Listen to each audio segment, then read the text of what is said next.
नमस्कार दोस्तों, एक बार फिर से स्वागत है आप सभी का अतुल आरएस के इस डिजिटल प्लेटफॉर्म पर। और दोस्तों, जैसा कि हमने शुरू किया था राजस्थान जिला दर्शन, और राजस्थान जिला दर्शन में 4 संभाग हमारे पूरे हो चुके हैं। आज हम 5वां संभाग यानी कोटा संभाग को शुरू करने जा रहे हैं। तो दोस्तों, कोटा संभाग में जो जिलों की संख्या है वो है 4 जिले कौन कौन से हैं? कोटा, बूंदी, बारां और झालावाड़। ये 4 जिले हैं कोटा संभाग में। और दोस्तों, अभी हमें ये ज्ञात है कि 2023 के अंदर 19 जिलों का पुनर्गठन हुआ और लगभग सभी संभागों में परिवर्तन हुआ है। कोटा संभाग एक ऐसा संभाग है जिसमें कोई चेंज नहीं हुआ है, ये जैसा था वैसे का वैसा ही है। इसमें सारे जिलों में वही स्थिति बनी हुई है अभी तक। तो कोटा, बूंदी, बारां, झालावाड़ में से आज हम शुरू करेंगे कोटा संभाग के मुख्यालय कोटा जिले के विषय में। देखेंगे हम कोटा जिले के विषय में कौन सी महत्वपूर्ण जानकारियां हैं जो हमें जाननी आवश्यक है। तो दोस्तों, कोटा जिले की अगर हम बात करें, सबसे पहले देखिएगा कोटा जिले में जो स्थान है पिपलदा है, दिगोद है, सांगोद है, कनवास है, चेचट है, रामगंज मंडी है, कोटा है और लाडपुरा है। कोटा का जो प्राचीन नाम है, प्राचीन नाम की बात करें तो कोटा को कहा जाता था नंदग्राम। और अगर हम ये फिर बात करें तो फिर कोटा नाम कहाँ से आया? कोटा नाम जो है कोटिया भील के कारण आया। यहाँ पर कोटिया भील का शासन हुआ करता था, इसलिए हम इसे कोटा के नाम से जानते थे। जेत्र सिंह हाड़ा वो व्यक्ति था जिसने कोटिया भील को पराजित किया और उसके बाद में कोटा पर अधिकार कर लिया। दोस्तों, तो कोटा जो नाम है वो कोटिया भील के नाम पर पड़ा हुआ है, उसी से ये जाना जाता है। ये तो हुआ प्राचीन नाम की बात और कोटा नाम की बात। प्राचीन नाम की बात करें तो नंदग्राम हुआ करता था। कोटा जो है कोटिया भील से हुआ है। इसके बहुत सारे उपनाम हैं दोस्तों, ये यहाँ से काफ़ी इंपॉर्टेंट क्वेश्चन बनते हैं। ये राजस्थान की औद्योगिक नगरी के नाम से जाना जाता है क्योंकि बहुत सारे उद्योग यहाँ पर लगे हुए हैं।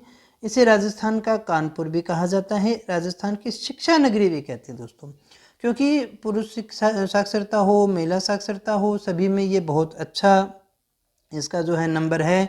और इसके साथ साथ बहुत सारे इंस्टीट्यूट भी है, आईआईटी वगैरह का हम देखें तो ये हब ही बना हुआ है दोस्तों।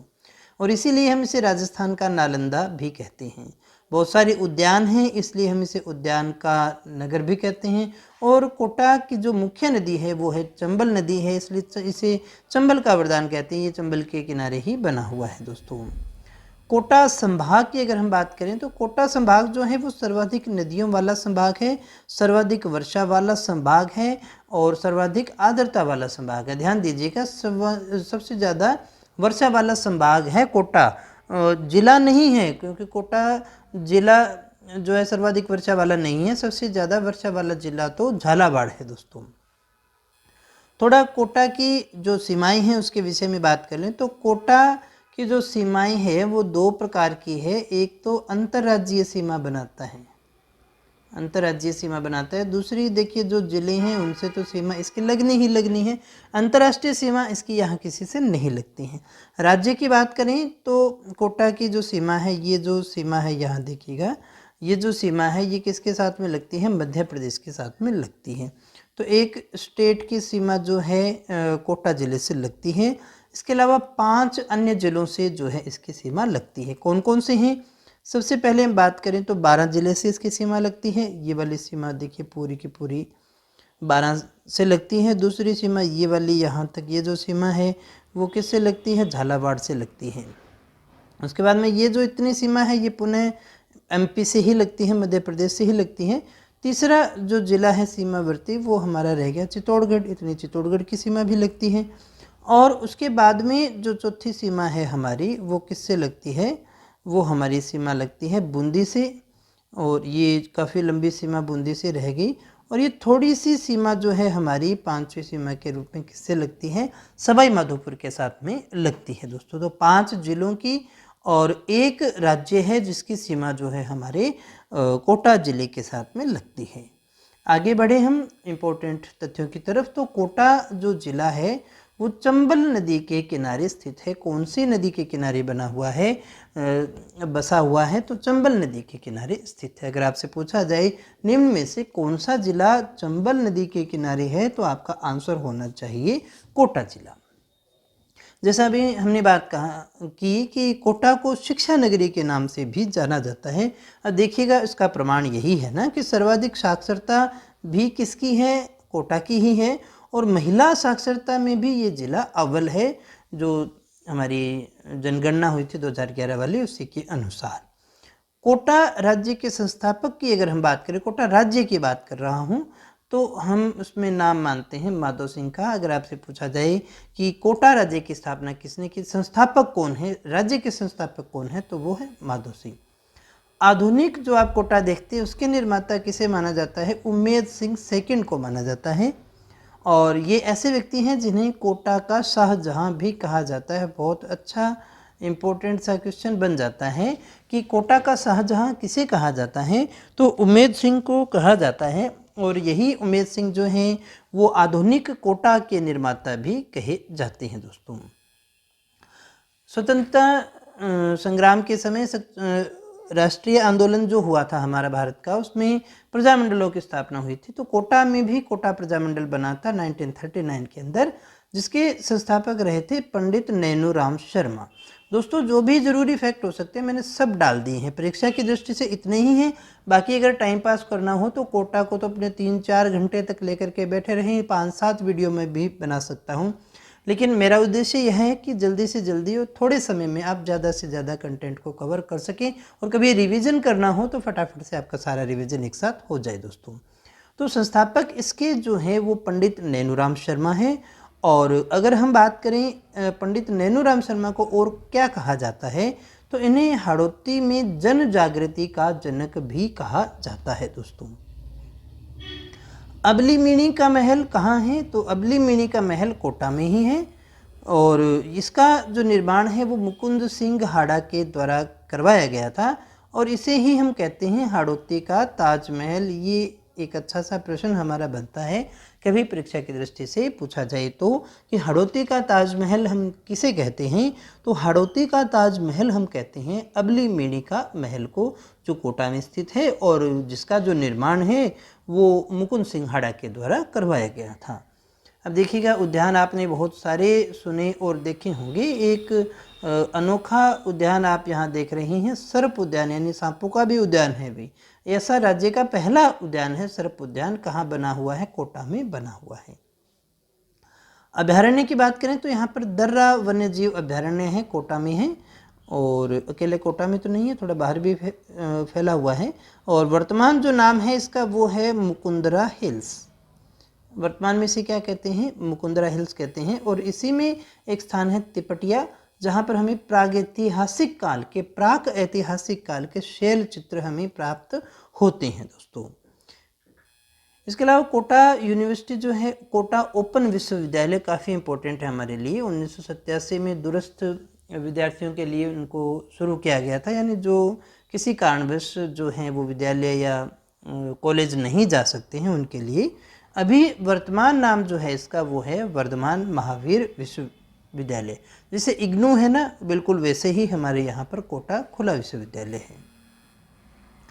राष्ट्रीय चंबल घड़ियाल अभ्यारण्य काफ़ी इम्पोर्टेंट है, कई जिलों में है, लेकिन कोटा में ये क्या है, सर्वाधिक है दोस्तों। और इसके अलावा कोटा के अलावा बूंदी में है, सवाई माधोपुर में है, करौली में है और धौलपुर में ये अभ्यारण्य फैला हुआ है। और राज्य का एकमात्र नदीय अभ्यारण्य है, यानी नदी के साथ साथ चलने वाला नदीय अभ्यारण्य जो हम कहें तो वो कौन सा है, केवल एकमात्र राष्ट्रीय चंबल घड़ियाल अभ्यारण्य ही है। और इसे घड़ियालों का संसार भी कहते हैं, क्योंकि ये मुख्यतः जाना ही घड़ियालों के लिए ही जाता है दोस्तों। इसके अलावा रानपुर काफ़ी इम्पोर्टेंट स्थान है। रानपुर में राज्य का फर्स्ट एग्रो फूड पार्क स्थापित किया गया था। अगर आपसे पूछा जाए कि राज्य का फर्स्ट एग्रो फूड पार्क कहाँ स्थापित किया गया है, रानपुर, कोटा के अंदर। सर्वप्रथम दास प्रथा को समाप्त किया था कोटा रियासत ने ही 1832 में के अंदर। कंसुआ का शिव मंदिर बहुत इंपॉर्टेंट जगह है, ये भी कहाँ है, कोटा में है। शिवालय खूब सारे हैं, ये सारे शिव मंदिर हैं, चारचोमा शिवालय, कंसुआ का शिव मंदिर, गेपरनाथ महादेव, ये सभी कहाँ हैं दोस्तों, ये कोटा में ही है दोस्तों। गरडिया महादेव ये भी शिव जी का ही मंदिर है, कोटा में ही है। इसके अलावा इम्पोर्टेंट हमारे लिए रह जाता है विभीषण मंदिर। क्योंकि भारत का एकमात्र विभीषण का मंदिर जो है वो कोटा कैथून में ही है। राम के मंदिर मिलेंगे, हनुमान जी के मंदिर मिलेंगे, सबके मंदिर मिल जाएंगे, लेकिन विभीषण का मंदिर अगर आपको कहीं मिलता है तो वो कहाँ मिलता है? कैथून कोटा में ही मिलता है दोस्तों। भीमचोरी ये भी एक गुप्तकालीन शिव मंदिर ही है, कोटा में ही है। दिंगोद जो है कोटा का काफ़ी इंपॉर्टेंट स्थान है। यहाँ बूढ़ादीत सूर्य का मंदिर है दोस्तों। दीत वैसे भी सूर्य के लिए प्रयुक्त होता है शब्द। पंचायतन शैली में बना हुआ प्राचीनतम सूर्य मंदिर है, ये याद रखिएगा। सूर्य मंदिर तो खूब हैं, लेकिन पंचायतन शैली में बना हुआ प्राचीनतम सूर्य मंदिर है तो कौन सा हो गया? बूढ़ादीत। वैसे याद रख सकते हैं, बूढ़ा मतलब पुराना हो गया ना, दीत माने सूर्य ही होता है, दीतवार। कुछ जगह जो है संडे को रविवार भी कहा जाता है, एतवार भी कहते हैं, दीतवार भी कहते हैं कुछ लोग, है ना। तो दीत जो है वो सूर्य के लिए हम काम में लेते हैं शब्द। तो बूढ़ादीत, बूढ़ा यानी पुराना, दीत माने सूर्य यानी पुराना सूर्य का मंदिर, प्राचीनतम सूर्य का मंदिर। कौन से वाला? वो सूर्य मंदिर जो पंचायतन शैली में बना हुआ है, दिंगोद कोटा के अंदर बना हुआ है दोस्तों। इसके अलावा एक जग मंदिर भी है, कोटा के किशोर तालाब के मध्य बना हुआ है, जो दुर्जन साल सिंह हाड़ा की रानी ब्रज कुंवर के द्वारा 1739 में बनवाया गया था दोस्तों। अभेड़ा महल ये भी कोटा में है। अबली मिणी का महल अभी हमने पढ़ लिया, मुकुंदरा गांव रामगंज मंडी कोटा में है। छत्रविलास उद्यान ये कहाँ है? कोटा में है। छत्रविलास उद्यान का निर्माण महाराजा छत्रसाल के द्वारा करवाया गया था और यहीं पास में ही है क्षारबाग, छत्रविलास उद्यान के पास में ही यहाँ कोटा नरेशों की कलात्मक छतरियाँ बनी हुई है दोस्तों। अभेड़ा अभी हमने देखा था, अभेड़ा में है अभेड़ा महल। और अभेड़ा में और क्या है? तो अभेड़ा में है अभेड़ा बायोलॉजिकल पार्क। इसकी स्थापना 1995 में की गई थी और ये जलीय जैव विविधता के लिए काफ़ी ज़्यादा प्रसिद्ध है। पूछा जा सकता है कभी, अभेड़ा बायोलॉजिकल पार्क जो जलीय जैव विविधता के लिए प्रसिद्ध है, या अभेड़ा बायोलॉजिकल पार्क जो है वो किस लिए जाना जाता है? तो जलीय जैव विविधता के लिए जाना जाता है। यहाँ चिड़ियाघर भी है और एक तालाब भी है दोस्तों। अब आपसे ये तो पूछा नहीं जाएगा कि कोटा दुर्ग कहाँ है, तो कोटा में ही है। कोटा में नदी चंबल है, तो ये तो कोई इतना इम्पोर्टेंट नहीं रह जाता। जगमोहन महल को याद कर लीजिएगा। रावठा महल थोड़ा कई बार परीक्षा में पूछा गया है, आ जाता है। दर्रा वन्य जीव अभ्यारण्य में ही स्थित है ये। तिपटिया अभी हमने देखा था, इसके पास में ही है ये। 37,000 वर्ष पूर्व के शैल चित्र हमें यहाँ से प्राप्त होते हैं। राज्य की पहली लोक अदालत का जो संचालन है वो कोटा में ही किया गया था, ये कई बार पूछा गया है क्वेश्चन। राज्य का दूसरा स्पाइस पार्क रामगंज मंडी कोटा में है। अब यहाँ एक प्रश्न मैं आपसे पूछ रहा हूँ, पहला स्पाइस पार्क कहाँ है? कमेंट करके मुझे बताइएगा। देखें आपको कुछ याद है क्या, कुछ आपने सीखा है। इसके अलावा सेंटर ऑफ एक्सीलेंस है दो यहाँ पर, एक अमरूद का है और एक नींबू का है। अमरूद का कहाँ है? देवड़ावास कोटा में है। और नींबू का न से नींबू और न से नानता, ये तो वैसे ही याद रह जाएगा दोस्तों। अब देखो नौकायन अकेडमी कहाँ है? कोटा में है। अब इसको याद रखना कौन सा खराब है, आराम से ही रह जाएगा। भाई नौकायन कहाँ होगा? जहाँ पर नौकायन करने वाली नदी हो। राफ्टिंग कहाँ की जा सकती है? जहाँ लंबी नदी हो, है ना। तो सबसे बड़ी नदी चंबल है, कोटा में है, इसलिए ये क्वेश्चन कई बार आ जाता है। अब देखो बालिका फुटबॉल अकेडमी तो और हो सकती हैं, लेकिन ये बालिकाओं के लिए है। कहाँ पर है? कोटा में है। और राज्य का पहला मिल्क पाउडर का कारखाना, जो आप दूध का पाउडर देखते हो, वो कहाँ लगा हुआ है? पहला कोटा में लगा था दोस्तों। राज्य का पहला टेलीमेडिसिन सेंटर कैथून, जहाँ हमने अभी देखा था विभीषण मंदिर है, कोटा में है। टेलीमेडिसिन जहाँ पर जो है आमने सामने न रह करके टेलीकॉम से जो है हम कंसल्ट करके जो है डॉक्टर के द्वारा दवाइयाँ वगैरह लेते हैं। ब्लैक पोट्री, जैसे ब्लू पोट्री जयपुर का था कृपाल सिंह शेखावत का, जो जिसमें नीले बर्तन के ऊपर जो है चित्रकारी की जाती है, यहाँ ब्लैक पोट्री यानी काले बर्तन के ऊपर चित्रकारी की जाएगी दोस्तों। मुकुंदरा हिल्स राष्ट्रीय उद्यान कहाँ है? कोटा और झालावाड़ में। दशहरा मेला कोटा का बहुत फेमस है दोस्तों, है ना। राजस्थान में अगर आपसे पूछा जाए दशहरा मेला कहाँ का प्रसिद्ध है, तो कोटा का काफ़ी फेमस है। और कोटा डोरिया की साड़ियाँ काफ़ी फेमस है, एसएल के लिए जाना जाता है, जिसे जीआई टैग प्राप्त हो चुका है दोस्तों। धनिये के लिए भी मंडी है, धनिया मंडी। धनिया मंडी कौन सी है? रामगंज मंडी। कोकाणी और कणसभा सभ्यता प्राचीन सभ्यता है, ये कोटा में ही प्राप्त होती है। सोयाबीन शोध संस्थान कहाँ है? बोरखेड़ा कोटा में है, ये थोड़ा सा याद रख लीजिएगा। सोया डिस्ट्रिक्ट तो ये नहीं है, लेकिन सोयाबीन शोध संस्थान यहाँ पर है। यहाँ कोटा स्टोन, कोटा का प्रमुख पत्र है, कौन सा? कोटा स्टोन है। रामगंज मंडी किसके लिए फेमस है? और यहाँ 2 अभिलेख भी मिले हैं, बड़वा अभिलेख और कणसवा अभिलेख। बड़वा स्तंभ अभिलेख कोटा में, मोखरी वंश के शासकों का अभिलेख है ये, और कणसवा कोटा में ही है। ये जो है वो मौर्य वंश के शासक थे धवल, उनका उल्लेख जो है इसमें हमें देखने को मिलता है। इसके अलावा बांधों की बात करें तो जवाहर सागर बांध, कोटा बांध, ये कहाँ है? बोरावास गांव कोटा में है। ये बांध कई बार पूछते हैं। कोटा बैराज बांध केवल सिंचाई के लिए इसका पानी काम में आता है। कोटा की प्रसिद्ध नदियों की बात करें तो चंबल, काली सिंध, पार्वती, परवन, आहू, निवास, खूब सारी नदियाँ, सबसे ज़्यादा नदियाँ यहीं तो है ना। कुछ एक मंदिर भी है यहाँ, जैसे बदाना माता। बदाना माता कौन सी है? कोटा के हाड़ा राजवंश की कुल देवी है। ये बताओ इंपॉर्टेंट होगी कि नहीं होगी? एक तो यही क्वेश्चन आपसे पूछा जा सकता है कि कोटा के हाड़ा वंश की जो है वो कुल देवी कौन सी है? तो बदाना माता है। बड़े देवता की हवेली, ये भी कोटा में है। कोटा चित्रशैली भी काफ़ी इम्पोर्टेंट है, शिकार के चित्रों के लिए भी जानी जाती है। कोटा चित्रशैली का स्वर्णकाल आपसे पूछा जा सकता है। उमेद सिंह फर्स्ट का जो काल है वो कोटा चित्रशैली के स्वर्णकाल के लिए जाना जाता है। झाला जालिम सिंह की हवेली कोटा में काफ़ी प्रसिद्ध है, किस लिए? आखेट चित्र, वे भी हमने बात भी की थी ना। कोटा चित्रशैली विशेषतः शिकार के चित्रों के लिए जानी जाती है। एकमात्र संभाग जिसके जिले यथास्थिति अभी हमने बात की थी। इंस्ट्रूमेंटेशन लिमिटेड, ये कई बार आ जाता है, कोटा में है। ये बहुत बहुत ज़्यादा इम्पोर्टेंट क्वेश्चन। कुमार मंगलम बिड़ला का निजी क्षेत्र का कारखाना है फर्टिलाइज़र का, चंबल फर्टिलाइज़र, गैस आधारित है ये कोटा में है दोस्तों। ये देश का सबसे बड़ा खाद का कारखाना है निजी क्षेत्र का, इसलिए इम्पोर्टेंट क्वेश्चन आपसे पूछा जा सकता है। तो गैस आधारित नाइट्रोजन उर्वरक संयंत्र कहाँ है? तो ये कोटा में है, और काफ़ी इम्पोर्टेंट रह गया हमारे लिए, कई बार परीक्षा में ये पूछा गया है। अब अगर आपसे पूछा जाए कौन सी पहाड़ियाँ राजस्थान में विंध्यन पहाड़ियों का पार्ट माना जाते हैं, तो मुकुंदरा हिल्स है, जो विंध्याचल पर्वत है उसका हिस्सा माना जाता है दोस्तों। सबसे ज़्यादा अवनालिका अपर्दन चंबल नदी के द्वारा होता है, और चंबल नदी कहाँ है? कोटा में है। तो अवनालिका अपर्दन वाला जिला कौन सा है? कोटा ही है, जिसमें जल के तेज प्रवाह के कारण मिट्टी का अपर्दन होता है। सांगोद का नहान, सांगोद कोटा में होता है, बहुत इंपॉर्टेंट ये भी। और ये सांगोद नहान जो है, स्नान जो है, वो वीरवर सांगा गुर्जर की स्मृति में प्रारंभ किया गया था। मोडक जो है वो चूना पत्थर के लिए जाना जाता है। कोटा में भी हवा महल है भाई, हवा महल कोई जयपुर वाले के वहम में मत रहिएगा, महाराव राम सिंह सेकंड के द्वारा यहाँ भी बनवाया गया है।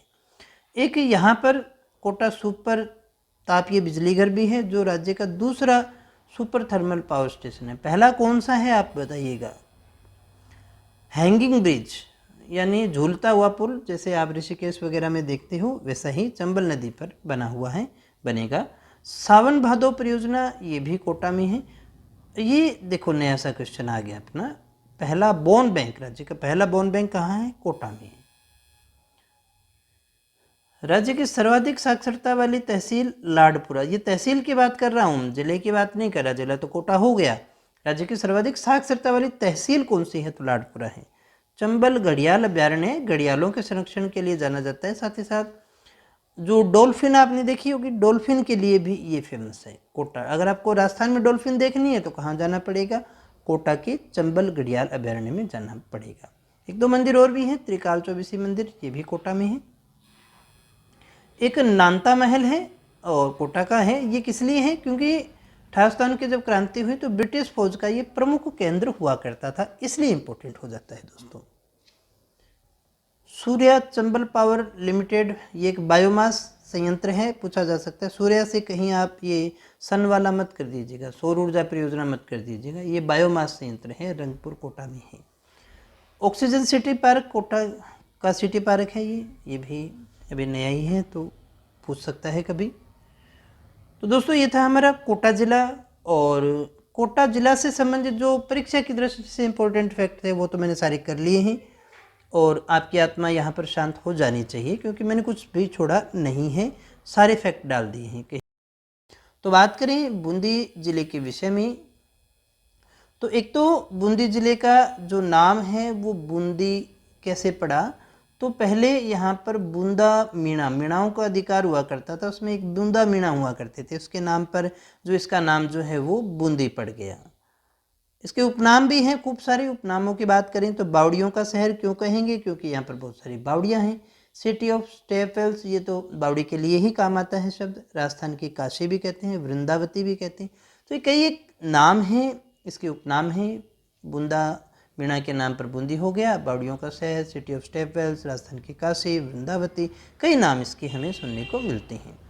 अब हम बात करें पड़ोसी जिलों की, क्योंकि किसी भी राज्य की सीमा तो उसके साथ में लगती नहीं है, बूंदी के साथ किसी स्टेट की सीमा नहीं लगती, जिलों की सीमा लगती है, और काफ़ी ज़िले हैं, 6 जिलों की सीमा लगती है। आइए देखें कौन कौन से हैं, क्रमशः देखते हैं। सबसे पहले देखिएगा टोंक, ये हमारी टोंक की सीमा है जो बूंदी ज़िले से लगती है। उसके बाद में ये थोड़ी सी सीमा यहाँ आप देख पा रहे हैं, ये सवाई माधोपुर की भी होगी दूसरे ज़िले में। तीसरी तो कोटा की है ही है, अहम काफ़ी बड़ी सीमा इसके साथ में लगती है, तीसरी सीमा होगी। चौथी सीमा हमारी चित्तौड़गढ़ की हो गई, ये इतनी सीमा लगती है। और उसके बाद में पांचवी जो सीमा है वो हमारी ये यहाँ तक हमारी भीलवाड़ा की रहेगी। और ये नया बना हुआ जिला शाहपुरा, इसकी सीमा भी लगती है, तो छठे जिले के रूप में शाहपुरा की सीमा भी लगती है दोस्तों। तो एक नया जिला शाहपुरा इसके साथ में लगने लग गया है, यही इसमें एक परिवर्तन है, इसलिए प्रश्न पूछा जा सकता है। पहले केवल भीलवाड़ा की सीमा लगती थी, अभी शाहपुरा की भी सीमा लगती है दोस्तों। तो प्रारंभ में देखिएगा इस क्षेत्र पर बूंदा मीणा का अधिकार हुआ करता था, जिसके नाम पर यह बूंदी कहलाता, अभी हमने चर्चा की थी।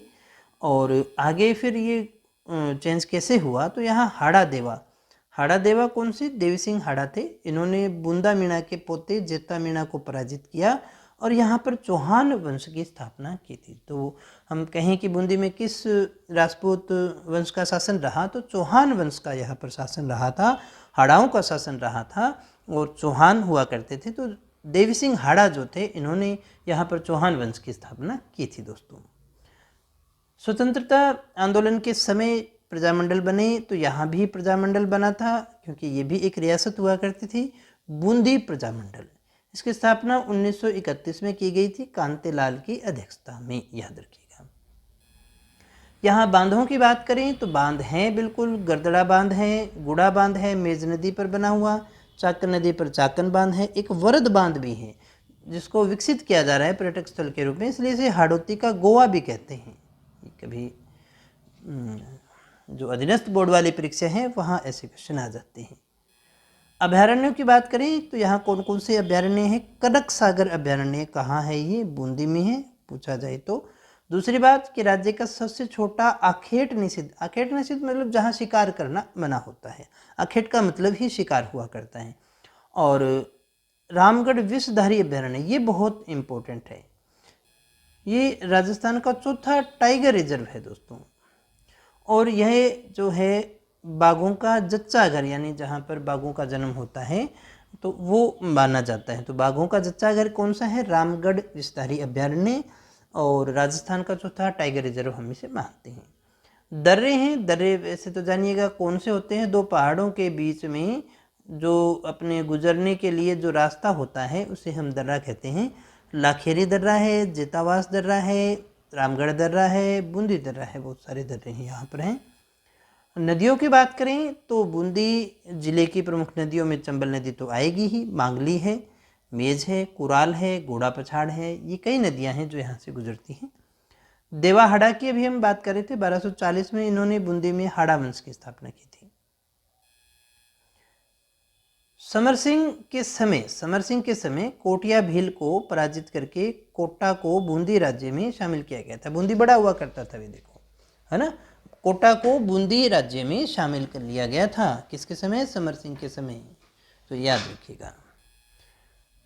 कुछ वैसे मैंने किसी ज़िले के अंदर किसी शासक की बात की नहीं है, लेकिन यहाँ 2-3 शासक है जो इम्पोर्टेंट है, डायरेक्ट क्वेश्चन आते हैं, इसलिए मैंने इनको यहाँ पर डाल दिया है।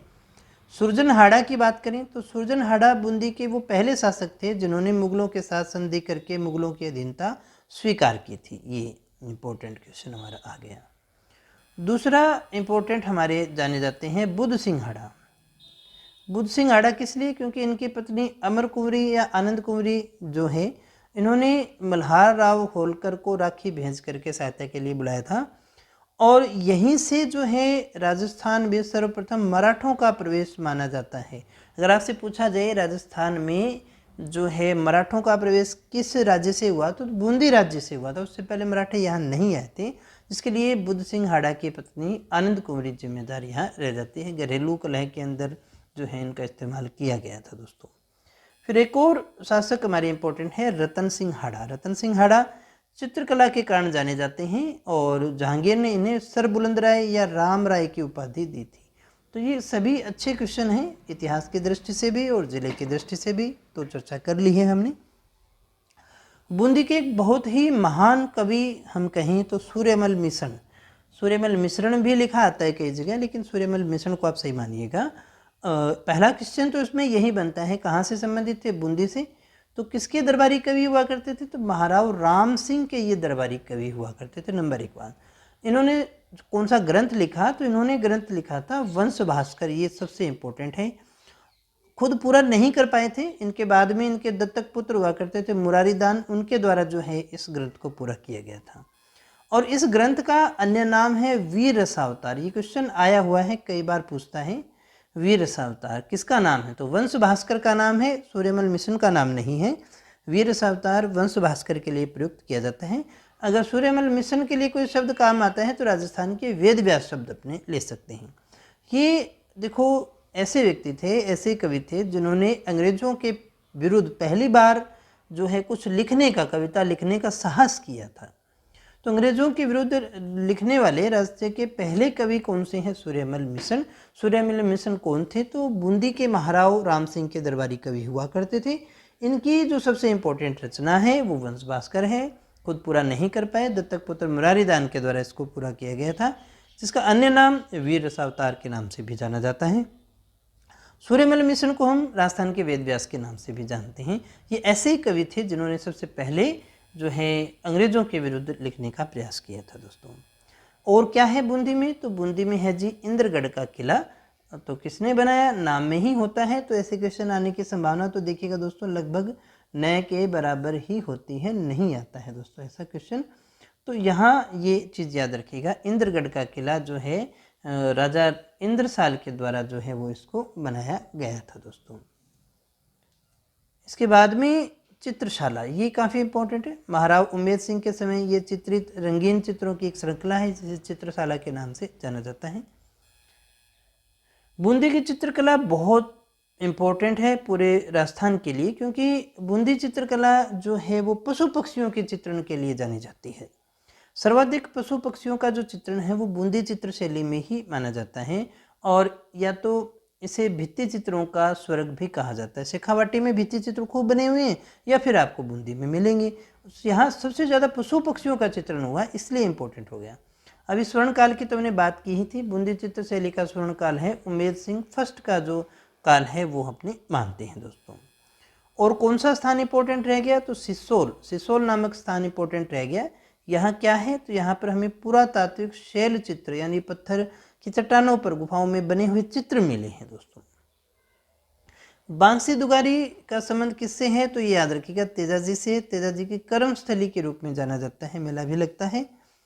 लाखेरी बहुत इंपॉर्टेंट जगह है, लाखेरी बूंदी। लाखेरी बूंदी वो जगह है जहाँ पर राजस्थान का पहला सीमेंट का कारखाना स्थापित किया गया था 1915 के अंदर। तो राजस्थान में सबसे पहले सीमेंट का कारखाना कब लगा? 1915 में। कहाँ लगा है? बूंदी में लगा है। बूंदी का कौन सा स्थान है? लाखेरी बूंदी। एक किसान आंदोलन के समय हत्याकांड हुआ, डाबी हत्याकांड, ये भी बहुत इंपॉर्टेंट है। यहाँ से एक आधा क्वेश्चन हिस्ट्री के रूप में आपसे पूछता है। 2 अप्रैल 1923 की ये घटना मानी जाती है, और इस घटना के अंतर्गत देखिए किसानों का एक सम्मेलन हो रहा था जिसमें पुलिस ने गोलीबारी की, और इस गोलीबारी के अंदर नानक जी भील और देवाराम गुर्जर जो है वो शहीद हो गए थे दोस्तों। इसलिए ये क्वेश्चन आपसे पूछा जाता है। तो ये बूंदी से ही संबंधित है, डाबी। इंद्रगढ़ बूंदी का स्थान है, यहाँ पर बिजासन माता का मंदिर भी है। एक सुख महल भी है, जेत सागर झील में स्थित है ये, जिसका निर्माण विष्णु सिंह के द्वारा करवाया गया था। उल्टे पिरामिड की आकृति में बना हुआ जो कुंड है वो दाभाई कुंड है, ये भी बूंदी में ही है। रतन दौलत दरी खाना आगे भी पढ़ेंगे हम इसमें, बूंदी के राजमहल में ये स्थित है। यहाँ इम्पोर्टेंट इसलिए कि बूंदी के राजाओं का जो राज तिलक होता था, नया राजा जब बनता था तो वो यहीं पर हुआ करता था, रतन दौलत दरी खाना में। ये इम्पोर्टेंट बात हो गई हमारे लिए। और ये कल्चर का एक बहुत इम्पोर्टेंट 84 खंभों की छतरी बूंदी में है। 80 खंभों की छतरी, 84 खंभों की छतरी, सबसे ज़्यादा पूछा जाने वाला प्रश्न है। तो 84 खंभों की छतरी कहाँ है? बूंदी में है। 1683 में बनवाया था इसने अनिरुद्ध हाड़ा ने पत्नी दाभाई की याद में। दाभाई अनिरुद्ध की पत्नी हुआ करती थी। रानी जी की बावड़ी कहाँ है? 1699 में बूंदी में ही है। और इसका जो निर्माण है राव राजा अनुरुद्ध सिंह की रानी नाथावती के द्वारा करवाया गया था। ये क्वेश्चन कई बार पूछा गया है, तो ये नाम थोड़े से याद रख लीजिएगा। वैसे जब हम कल्चर पढ़ेंगे तो भी इसके अच्छे से चर्चा करने वाले। बहुत सुंदर बावड़ी है, क्योंकि इसका उपनाम ही है बावड़ियों का सिरमौर, यानी सिर का मुकुट है ना, तो इसलिए इम्पोर्टेंट। मोर माने मुकुट के रूप में लेते हैं, सिरमौर है ना, जो सभी बावड़ियों के मुकुट के समान है। बूंदी अगर भौगोलिक दृष्टि से देखें, भौतिक आधार पर दक्षिणी पूर्वी पठार का ही, हाड़ौती के पठार का ही भाग माना जाता है। यहाँ एक जलप्रपात यानी कि झरना भी है, मांगली नदी पर बना हुआ।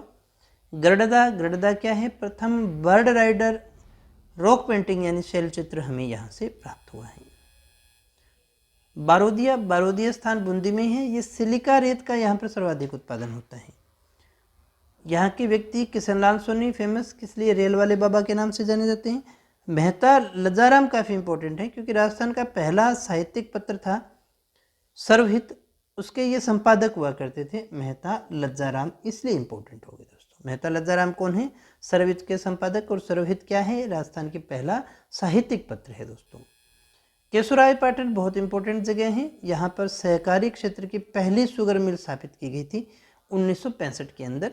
सहकारी क्षेत्र की पहली शुगर मिल राजस्थान में कहाँ बनी? केशोराय पाटन में, बूंदी में बनी थी। रामशाही, चेहरेशाही क्या है? तो ये सिक्कों के प्रकार हैं, ऐसे पगड़ियों के प्रकार भी होते हैं, ये सिक्कों के प्रकार हैं, बूंदी रियासत में प्रचलित हुआ करते थे। तीज के मेले फेमस होते हैं। कजली तीज का मेला फेमस है, कहाँ का? बूंदी का। ये क्वेश्चन आ जाता है, कजली तीज का मेला कहाँ लगता है? तो बूंदी में ही लगता है विशेषतः। और ये जो मेला है वो भाद्रपद कृष्ण तृतीया को लगता है। महादेव के मंदिर यहाँ भी हैं, हुंडेश्वर महादेव हिंडोली में, और केशवराज जी के मंदिर केशोराय पाटन में। हजरत शेख अब्दुल अजीज मक्की की दरगाह, ये भी कहाँ है? केशोराय पाटन, काफ़ी इंपॉर्टेंट जगह है भाई। केसरबाग, केसरबाग क्या है? बूंदी शासकों का शमशान स्थल के रूप में जाना जाता है। एक किला है यहाँ पर काफ़ी फेमस, तारागढ़। तारागढ़ का किला यहाँ पर भी है, और तारे की आकृति होने के कारण हम इसे तारागढ़ बोलते हैं। एक तारागढ़ अजमेर में भी है दोस्तों ना, उसकी बात भी की थी हमने। बरसिंह हाड़ा ने इसे बनवाया था 1345 में। इसे सुरंगों का किला, सुरंग बहुत ज़्यादा है, इसलिए इसे राजस्थान का डरावना किला भी कह देते हैं। और रुडयार्ड कीपलिंग तो आए तो शायद उन्हें बहुत डर लग गया होगा, तो इसलिए उन्होंने क्या कहा कि भाई इस किले को तो किसी न किसी भूत प्रेत ने बनवाया है, ऐसा तो इंसानों के द्वारा तो बनाया लगता नहीं, ऐसा लगता है इसमें भूत प्रेत रहते हैं, है ना। और इसी में है अनिरुद्ध महल, चित्रशाला, रतन दौलत खाना, जो पीछे हमने चर्चा की थी। रतन दौलत खाना वो स्थान था जहाँ पर जो है बूंदी के शासकों का राज तिलक हुआ करता था। सबसे पहले सती प्रथा पर किसी ने रोक लगाई तो वो बूंदी राज्य ने लगाई थी 1822 के अंदर। राज्य का पहला सोलर लिफ्ट प्लांट, ध्यान दीजिएगा, सोलर से लिफ्ट होने वाला प्लांट कहाँ है? मेज नदी पर। अस्तोली, अस्तोली एक इम्पोर्टेंट स्थान है, यहाँ पर पत्थर के औजार मिले हैं। इंटेक संस्था ने खोजे, पुरातत्वविद थे उनके, उन्होंने खोजा था अस्तोली। अस्तोली कहाँ है? बूंदी में है, ये याद रखिएगा। एक यहीं का प्रोग्राम है मिशन सुरक्षित बचपन, बूंदी का ही है ये। और ये किस लिए था? बालिकाओं के विरुद्ध अपराध जो होते हैं उनके रोकथाम के लिए इसको शुरू किया गया था। एक जींस पार्क खेरुणा गांव, ये जींस वो वाली जींस नहीं है भाई जो पहनते हैं। खेरुणा गांव बूंदी से संबंधित है दोस्तों। खेरुणा गांव बूंदी में है, जींस पार्क। तो दोस्तों ये था बूंदी जिला, पूरा अच्छे से हमने इसको डिस्कस किया है, कोई फैक्ट हमने छोड़ा नहीं। मुझे उम्मीद है सारी चीज़ें आपने अच्छे से ध्यान से सुनी होगी।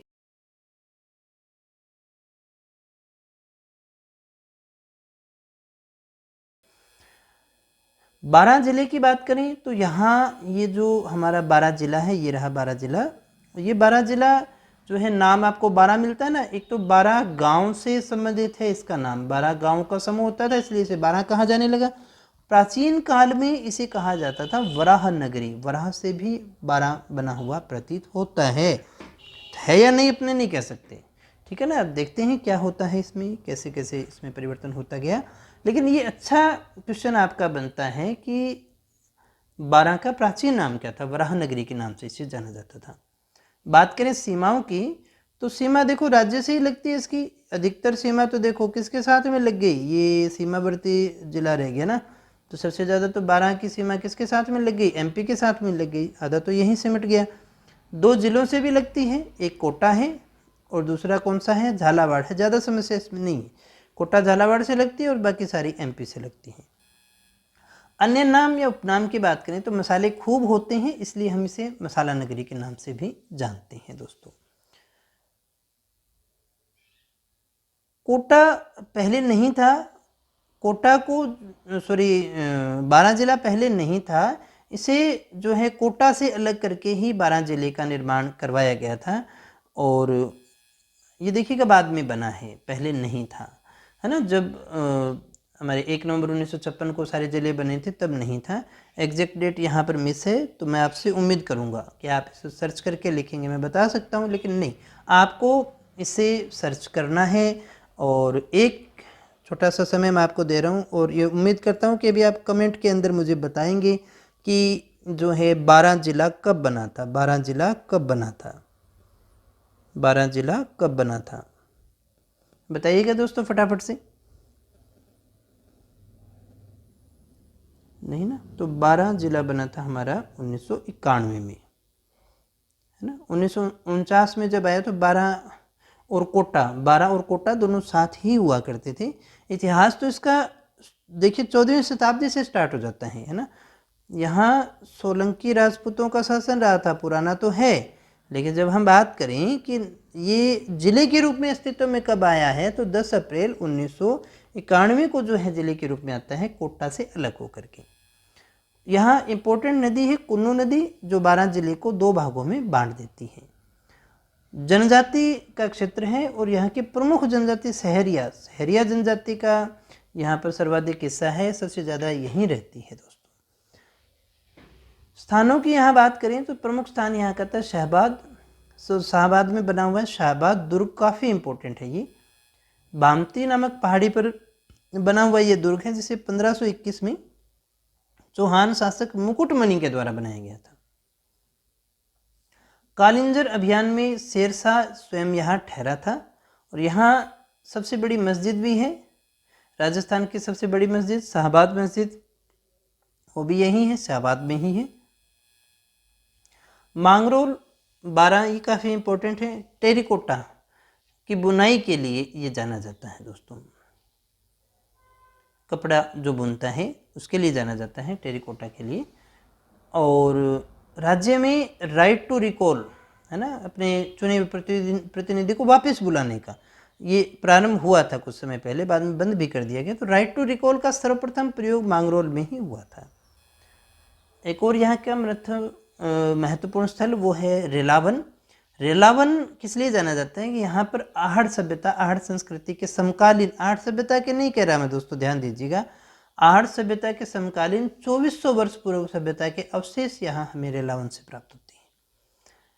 अंता गैस परियोजना आपने खूब पुराना क्वेश्चन है, खूब आ रहा है दोस्तों, ये किसका है, एनटीपीसी का प्रोग्राम है ये, भारत सरकार का, प्राकृतिक गैस पर आधारित है, ये याद रखिएगा।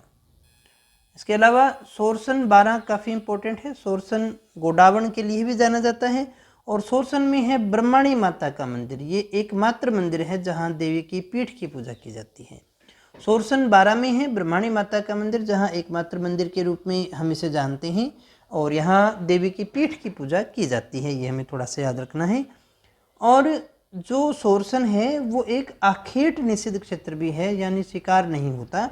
और ये जो स्थल है किस लिए जाना जाता है, क्यों, क्योंकि यहाँ पर गोडावण बहुत हैं, सोरसन में गोडावण बहुत है, जिसे स्थानीय भाषा में माल मोरडी कहते हैं, मोर के समान होता है, इसलिए इसलिए इसे जो है आखेट निषिद्ध क्षेत्र घोषित कर दिया गया दोस्तों।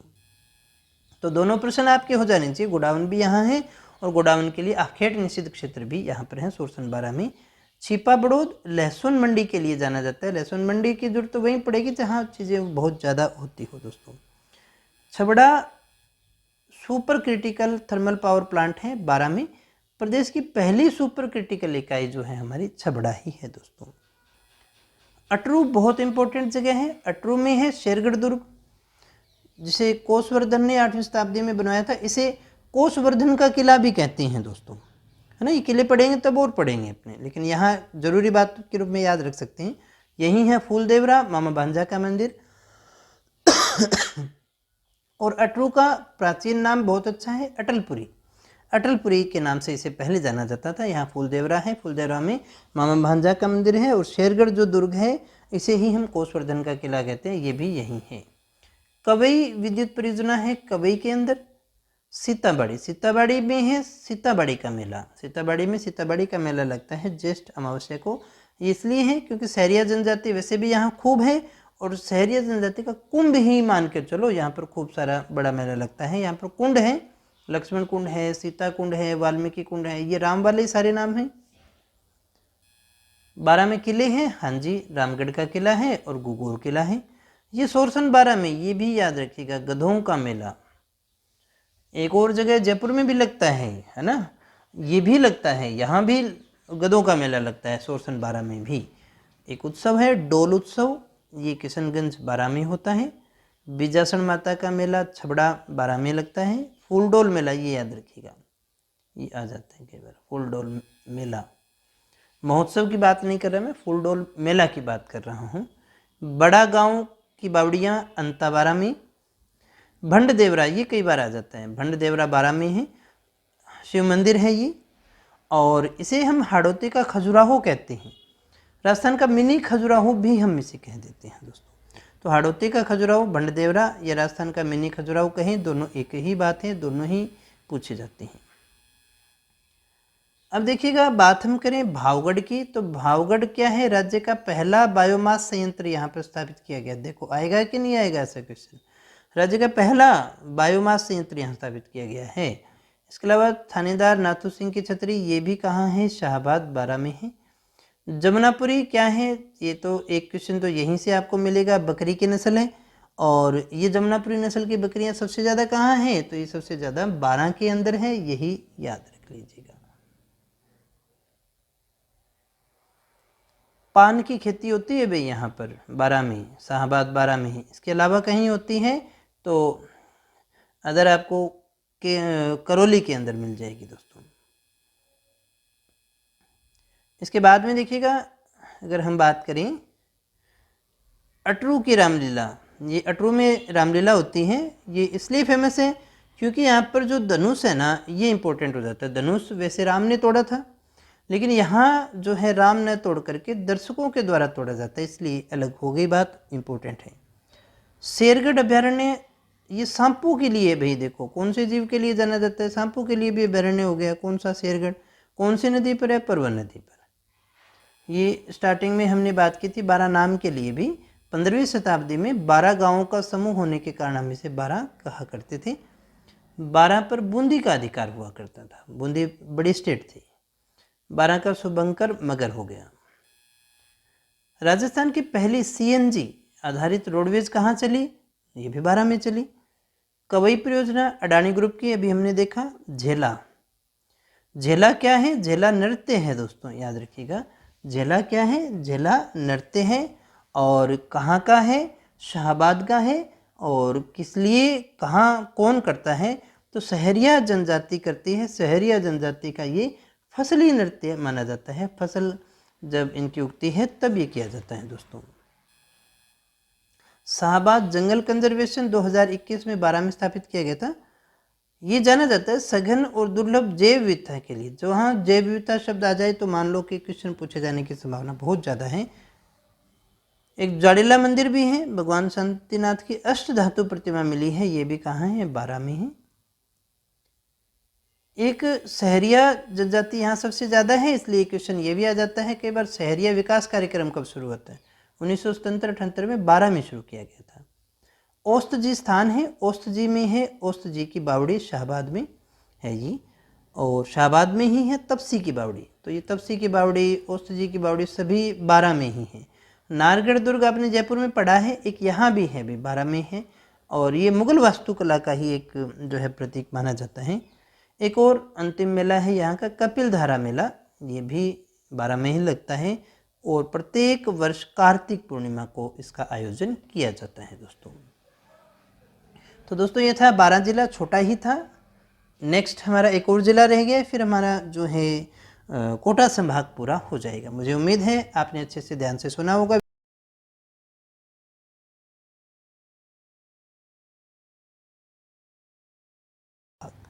कोटा संभाग के जो 4 ज़िले हैं उनमें से कोटा, बूंदी, बारां हो गया हमारा। आज हम कोटा संभाग के अंतिम ज़िले को डिस्कस करेंगे, झालावाड़ को। छोटा सा ज़िला है, ज़्यादा चीज़ें इसमें नहीं हैं।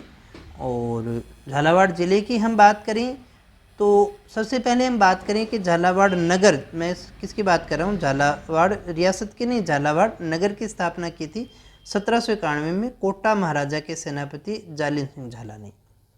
जो झाला थे इसलिए झालावाड़ हो गया। और देखिए 1791 का तो बहुत नया तो है नहीं, इसलिए बहुत सारी चीज़ें इसमें नहीं है, ऐतिहासिक दृष्टि से थोड़ा सा कम है, फिजिकल स्ट्रक्चर के हिसाब से थोड़ा सा इम्पोर्टेंट है।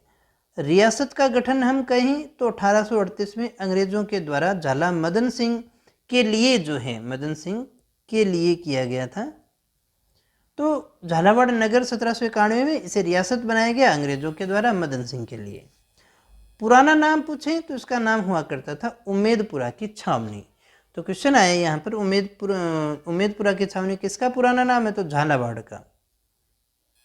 उपनाम इसके खूब हैं, राजस्थान का चेरापूंजी क्योंकि यहाँ पर वर्षा खूब होती है, राजस्थान का नागपुर कहते हैं क्योंकि यहाँ पर सबसे ज़्यादा संतरे का उत्पादन होता है, सर्वाधिक नदियों वाला ज़िला भी है ये, और सोया ज़िला भी है क्योंकि यहाँ पर सोयाबीन बहुत होता है, ब्रजनगर है वहाँ से विशेषताएं मिलती हैं, हेरिटेज सिटी हो गया, न्यूनतम आंधी, सबसे कम आंधी सबसे ज़्यादा गंगानगर में आती है, तो सबसे कम आंधियों वाला ज़िला यही है, घंटियों का शहर भी हम इसे कहते हैं, सिटी ऑफ बेल्स। सर्वाधिक वर्षा वाला जिला, ये क्वेश्चन कई बार आया हुआ है। अंग्रेजों द्वारा स्थापित राजस्थान की सबसे नवीन रियासत, सबसे बाद में इसी को किया गया था, यानी अंतिम रियासत के रूप में हम इसको देखते हैं। रियासत है तो प्रजामंडल भी बना होगा, झालावाड़ राज्य में प्रजामंडल बना, कन्हैया लाल मित्तल के द्वारा इसे बनाया गया था। सीमाओं की बात करें तो सबसे ज़्यादा सीमा तो देखिए इसकी एमपी ही लेकर के बैठ गया, ये देखिए सबसे ज़्यादा सीमा तो इसकी किसके साथ में लगती है, एमपी से ही लगती है, और एमपी के साथ सबसे ज़्यादा अंतर्राज्यीय सीमा बनाता है, या यूँ कहें सबसे ज़्यादा अंतर्राज्यीय सीमा बनाने वाला जिला भी कौन सा है, हमारा झालावाड़ ही है। बाकी तो 2 जिले हैं जिनके साथ सीमा लगती है, एक कोटा है और एक बारा है, ये हमारा बारा रह गया, ये हमारा कोटा रह गया, इन 2 के साथ में सीमा लगती, तो सीमा तो सबसे ज़्यादा इसकी एमपी के साथ में लगती है, यही हमारे लिए इम्पोर्टेंट है।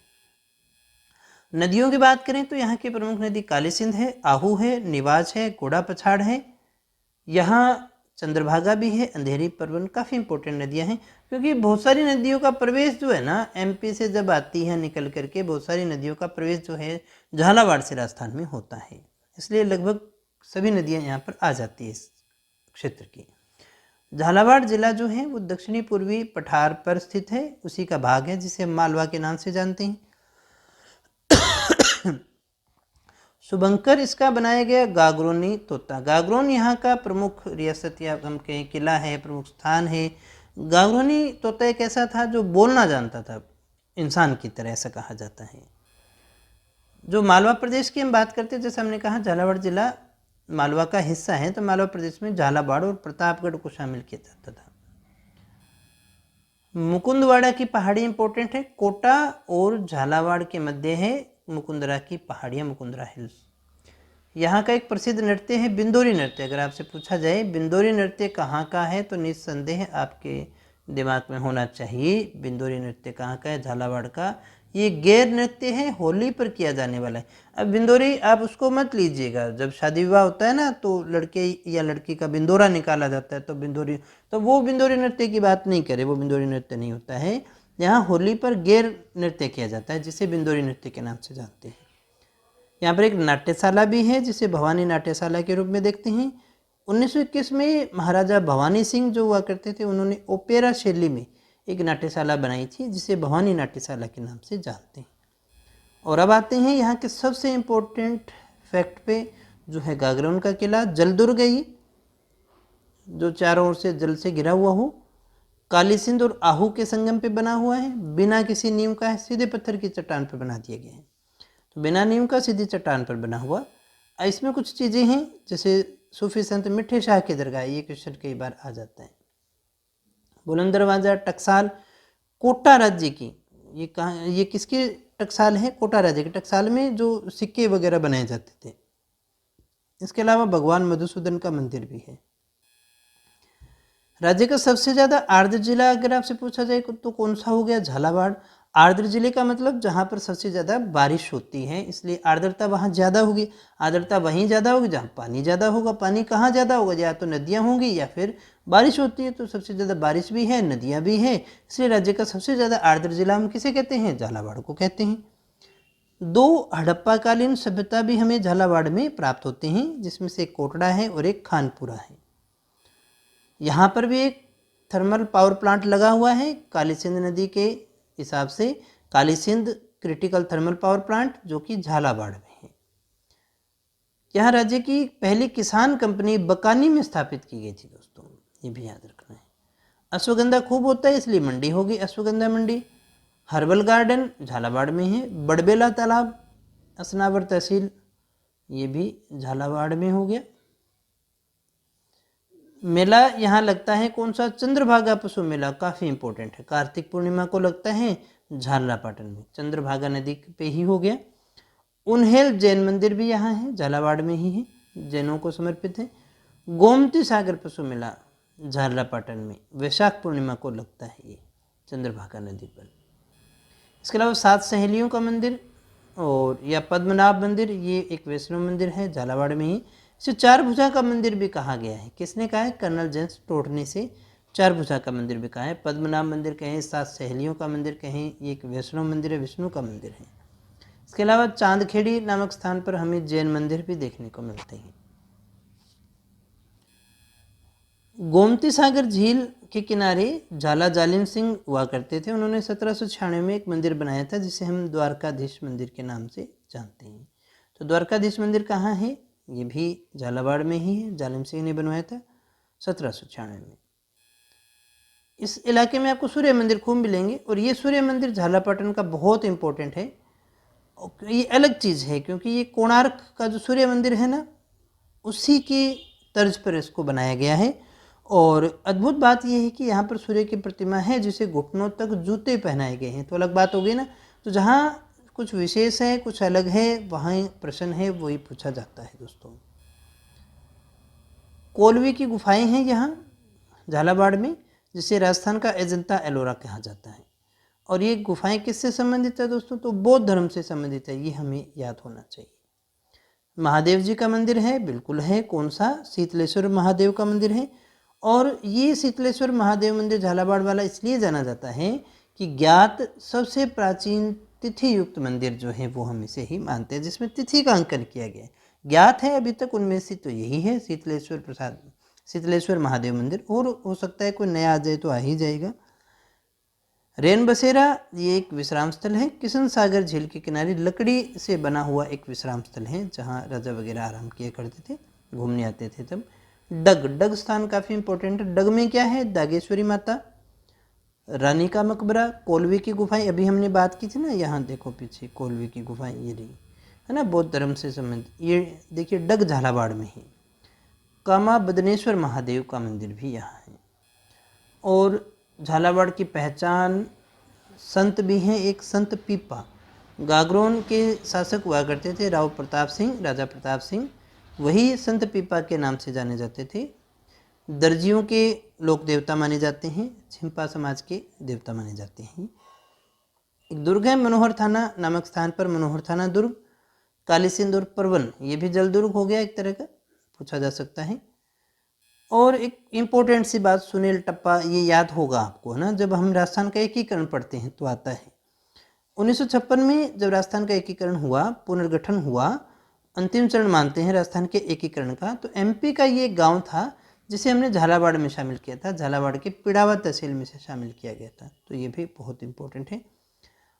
और वसुंधरा राजे के लिए जाना जाता है झालापाटन, क्योंकि उनका निर्वाचन क्षेत्र हमेशा से यही रहा है दोस्तों। तो छोटा सा जिला था झालावाड़, जिसकी सभी चीज़ें हमने पढ़ ली, सबसे बाद में बना हुआ है, रियासती काल में भी सबसे बाद में देखिए रियासत भी बनी। तो इतना ही था। अब बढ़ा चढ़ा करके तो मैं इसमें क्या लिख के आऊँ, जो ज़रूरी बातें थी, ज़रूरी फैक्ट थे, वो मैंने सारे बता दिए। कोई टाइम पास अपने को करना नहीं है, उद्देश्य यही रहता है जल्दी से जल्दी आपको ज़्यादा से ज़्यादा अच्छा कंटेंट बता दिया जाए, जल्दी से आपका रिवीजन हो जाए।